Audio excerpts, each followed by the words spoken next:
அனைத்து ஆசிரியர்களுக்கும் வணக்கம். இந்த வீடியோவில் நம்ம என்ன பார்க்க போகிறோம்னா, எண்ணும் எழுத்து திட்டமானது 1 முதல் 3ஆம் வகுப்பு வரை மாணவர்களுக்கு பேஸ்லைன் சர்வே எடுக்கப்படுகிறது. அதற்கு நாம் முதல்ல என்ன பண்ணணும்னா, நம்ம மொபைலில் ப்ளே ஸ்டோர் ஓப்பன் பண்ணிவிட்டு டிஎன்எஸ்சிடின்னு டைப் பண்ணிவிட்டு சர்ச் கொடுத்துக்கணும். சர்ச் கொடுத்தோன்னே உங்களுக்கு டிஎன்எஸ்சிடி ஸ்கூல் வரும். அப்டேட் கேட்கும், அப்டேட் கொடுத்துக்கோங்க.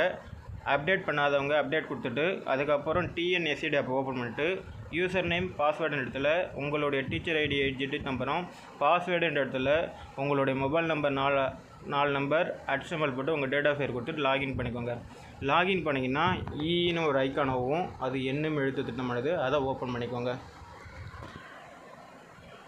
ஓப்பன் பண்ணதும் உங்களுக்கு ஃபஸ்ட்டில் classroom details baseline assessment இருக்கும். அந்த கிளாஸ் ரூம் டீட்டெயில் எடுத்துக்கோங்க. அதில் செலக்ட் கிளாஸ் டைப் இருக்கும். அதில் மோனோ கிரேட் மல்டி கிரேடுன்னு இருக்கும். மோனோ கிரேடுன்றது 1 அல்லது 2 அல்லது 3 ஏதேனும் ஒரு வகுப்பு எடுக்கிற இடத்துல மோனோ கிரேடுன்றதுலையும், மல்டி கிரேடுன்றதுல 3 வகுப்பு 2 வகுப்பு எடுக்கிறவங்க மல்டி கிரேடுன்னு எடுத்துக்கோங்க. நான் மோனோ கிரேட் செலக்ட் பண்ணிக்கிறேன். அடுத்தது செலக்ட் மீடியம் ஃபார்ம் இன்ஸ்ட்ரக்ஷன், என்ன மீடியமோ அந்த மீடியத்துக்கு நம்ம இன்ஸ்ட்ரக்ஷன் பண்ணால் நான் தமிழ் அண்ட் இங்கிலீஷ் செலக்ட் பண்ணிக்கிறேன். உங்களுக்கு வேறு லாங்குவேஜ் வேணுன்னா கூட அதில் ஸ்க்ரோல் பண்ணிக்கிட்டிங்கன்னா இருக்கும். அடுத்தது செலக்ட் கிளாஸ்னு இருக்கும். செலக்ட் கிளாஸ்ன்றதுல நான் 2, 3, 4ன்னு இருக்கும். நான் 2, 3ஐயும் கிளாஸ் பண்ணிக்கிறேன். நான் கிளாஸ் 2வும் கிளாஸ் 3ஐயும் செலக்ட் பண்ணிக்கிறேன். அது செக்ஷன் கேட்கும். செக்ஷன் என்ன செக்ஷனோ ஏபியா ஏன்னா செலக்ட் பண்ணிக்கோங்க, பினா பின்னு செலக்ட் பண்ணிக்கோங்க.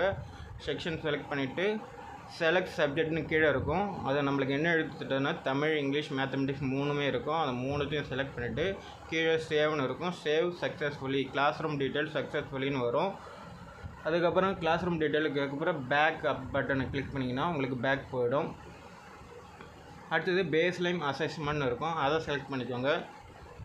செலக்ட் பண்ணிங்கன்னா உங்களுக்கு class 2 mathematics, class 2 English, class 2 Tamil இருக்கும். அதேமாதிரி class 2 mathematics, class 3 English, class 3 Tamil இருக்கும். இங்கே 56, 78ன்றது மாணவர்களுடைய வகுப்பு. அந்த வகுப்பில் எத்தனை மாணவர் இருக்கிறாங்களோ அத்தனை மாணவர்களுடைய எண்ணிக்கை. 0ன்றது நம்ம எத்தனை பேர் அசஸ்மெண்ட் பண்ணியிருக்கிறோம் அதனுடைய எண்ணிக்கை. உதாரணமாக நம்ம ஒரு வகுப்பு எடுத்துக்குவோம். இப்போ class 2 Tamil or class 3 Tamil எடுத்துக்குவோம்.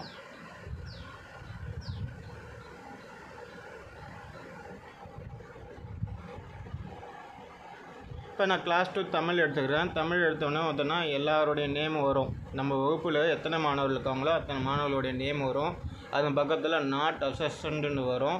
நம்ம எந்த மாணவர்கள் செலக்ட் பண்ணுறோமோ அந்த மாணவர்கள் செலக்ட் பண்ணால் அவங்களுக்கு அரும்பு நிலையில் மாணவர்களுக்கு ஒரு 10 கொஸ்டின் கேட்கும். அந்த மாணவர்களை வர வச்சு நம்ம கேள்வி கேட்டு அவங்க என்ன பதில் சொல்கிறாங்களோ அந்த கேள்வியை நம்ம இங்கே செலக்ட் பண்ணிக்கிட்டு ஒவ்வொரு கேள்வியும் அவங்கக்கிட்ட கேட்டு அதுக்கு பதில் பண்ணணும். பதில் பண்ணிவிட்டு கீழே நம்ம ஒவ்வொரு கேள்வியாக என்னென்ன கேள்வி இருக்கோ அந்த கேள்வியை அவங்களுக்கு படித்து காமிட்டு அவங்க என்ன பதில் சொல்கிறாங்களோ அது எல்லாத்தையும் செலக்ட் பண்ணிவிட்டு கீழே சப்மிட் ஆன்சர்னு இருக்கும். அந்த சப்மிட் ஆன்சர் கொடுக்கணும்.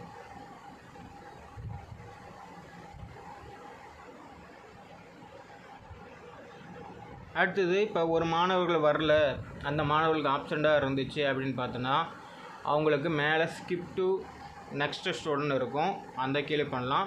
இப்போ அரும்பு நிலையில் மாணவர்களுக்கு முடிச்சுட்டு அடுத்தது மொட்டுக்கான கேள்வி ஒரு 10 கேள்வி வரும். அந்த 10 கேள்வியை நம்ம பண்ணணும். அரும்பு மொட்டுன்னு சொல்லிவிட்டு அதிலே இருக்கும். அந்த மாணவர்களுக்கு என்ன கேள்வி கேட்குறாங்களோ அதை பண்ணோம். மேலே பாருங்கள், இப்போ ஒரு மாணவர் வரலன்னா ஸ்கிப் டு நெக்ஸ்ட் டூன்னு கிளிக் பண்ணிங்கன்னா அந்த மாணவர்கள் ஆட்டோமேட்டிக்காக டீட்டெயில் கேட்கும். ஏன் அந்த மாணவரை ஸ்கிப் பண்ணுறீங்க அப்படின்னு டீட்டெயில் கேட்கும். அந்த ஸ்கிப் கொடுக்கும்போது என்ன கேள்வி கேட்குதுன்னு பாருங்கள். ஆப்சன்ட் டுடே லாங் ஆப்ஷன் கேட்கும். நம்ம ஆப்சன்ட் டுடேன்னு கொடுத்துட்டு சப்மிட் கொடுத்துக்க வேண்டியது தான். கொடுத்த உடனே அடுத்த மாணவர்களுக்கான கேள்வி போயிடும். இப்போ அடுத்தது நம்ம பேஸ்லைன் சர்வே எல்லா மாணவர்களும் முடிச்சுட்டு மறுபடியும் வராத மாணவர்களுக்கு நாளைக்கு நம்ம ஓப்பன் பண்ணும்போது பார்த்தோன்னா எந்த மாணவர்கள் வரலையோ அந்த மாணவர்கள் தான் முதல்ல கேள்வி கேட்கும். அந்த மாணவரை செலக்ட் பண்ணி நம்ம அவங்களுக்கான கேள்வி கேட்டு சப்மிட் ஆன்சர் கொடுக்க வேண்டியது தான். இப்போ கிளாஸ் 2ல் நம்ம ஒரு மாணவர்களுக்கு அசஸ்மெண்ட் பண்ணோம். க்ரீன் கலரில் அசன் வந்துடுச்சு.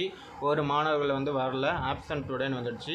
அசஸ்மெண்ட் பண்ணாதவங்களுக்கு நாட் அசஸ்மெண்ட்னு வந்துடும். இப்போ நம்ம அகைன் ஓப்பன் பண்ணும்போது எந்த மாணவர் வரலையோ அந்த மாணவருக்கு தான் கேள்வி கேட்கும் ஃபஸ்ட்டில். அதனால் அந்த மாணவர்களுக்கு கேள்வி கேட்டால் அவங்களுக்கான கேள்வி என்ன கேள்வியோ அதை நம்ம அவங்களுக்கு கேள்வி கேட்டு பதில் வச்சு சப்மிட் ஆன்சர் கொடுக்கணும்.